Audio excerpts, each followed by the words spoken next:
અમદાવાદના મક્તમપુરા એટલે કે જુહાપુરા વિસ્તારમાં હવે ચૂંટણીનો માહોલ ગરમાયો છે. વર્ષોથી પડતર પ્રશ્નો અને જનતાની હાલાકી વચ્ચે હવે આ વિસ્તારમાં પરિવર્તનના અવાજો સંભળાઈ રહ્યા છે. ત્યારે આપણી સાથે ખાસ વાતચીત કરવા માટે ઉપસ્થિત છે એક એવી હસ્તી જેઓ મુસ્લિમ સમાજમાં વ્યવસાયિક રીતે મોટું નામ ધરાવે છે અને ભારતીય જનતા પાર્ટી સાથે દાયકાઓથી મક્કમતાથી જોડાયેલા છે. ને જુહાપુરાનો મારા સમાજનો વિકાસ થાય એના માટે હંમેશા હું 365 ડે 24 અવર્સ રેડી રહું છું. ને પાર્ટી ઘણી બધું મુસ્લિમોને લઈને આગળ વધે છે ને આપણે બી એક કદમ એ લોકોએ વધાર્યું છે, આપણે બી એક કદમ એમની સાથે આગળ વધવું જોઈએ. દર્શક મિત્રો, ગુંજ ગુજરાતની સમાચારમાં આપનું હાર્દિક સ્વાગત છે.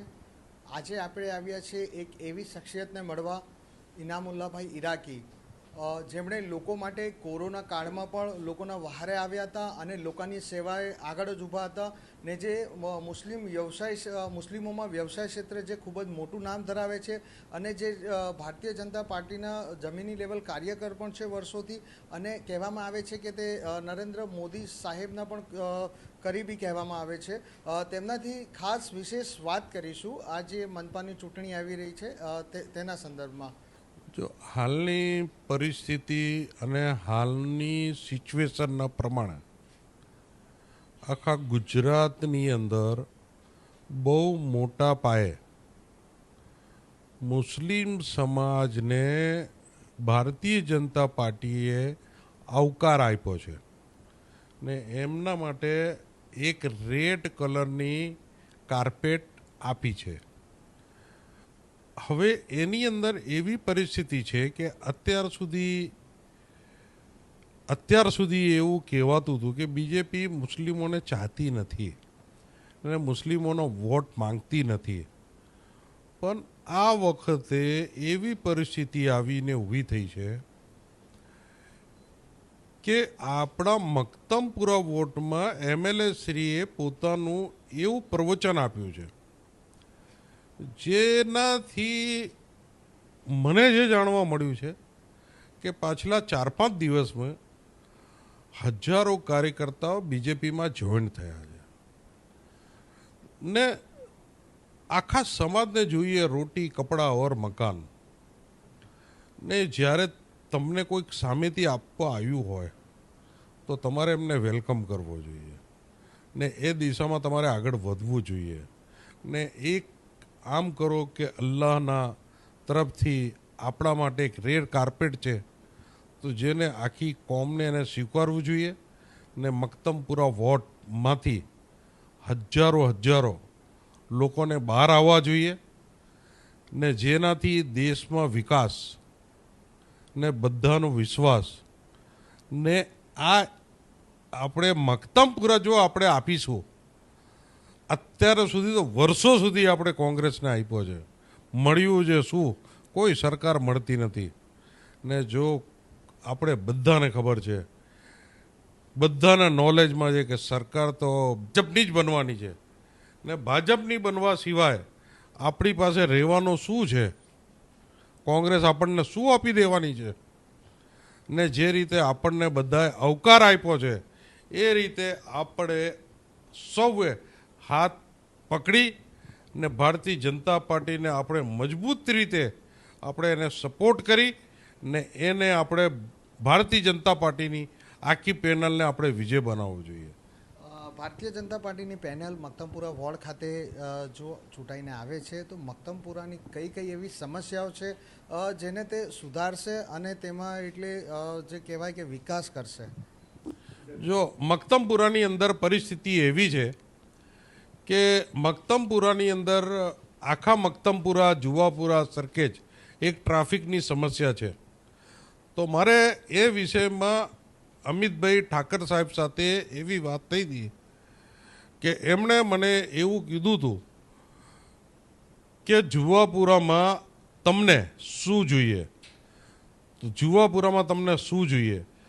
તો મેં કીધું કે જુહાપુરામાં નોન ટ્રાફિકલ પર્સન જોઈએ. તો એમણે કીધું કે જુહાપુરામાં ટ્રાફિક બિલકુલ ઘટી જશે, હું રિવરફ્રન્ટ છેકથી છેક સુધી કરી દઈશ ને જે કેનાલ છે એ કેનાલ ઉપર બે બાજુ રોડ થઈ જશે ને વર્ષોથી જે સમસ્યા છે પાણીની, નર્મદાનું પાણી ઘરે ઘરે પહોંચશે, ને વર્ષોથી સમસ્યા છે ડ્રેનેજની, એ ડ્રેનેજની સમસ્યા પૂરી થઈ જશે. જે વરસાદી પાણી છે એની સમસ્યા પૂરી થઈ જશે. છોકરાઓને સારીમાં સારી સ્કૂલો મળશે, છોકરાઓને સારામાં સારા રમતગમતના મેદાનો મળશે. આ બધું કાર્ય એમણે કરવાની મને તો જવાબદારી આપી છે કે હું જો મારી પેનલ જીતશે તો હું એવો કરી બતાડીશ કે તમે કોઈ વિચાર્યું ન હોય.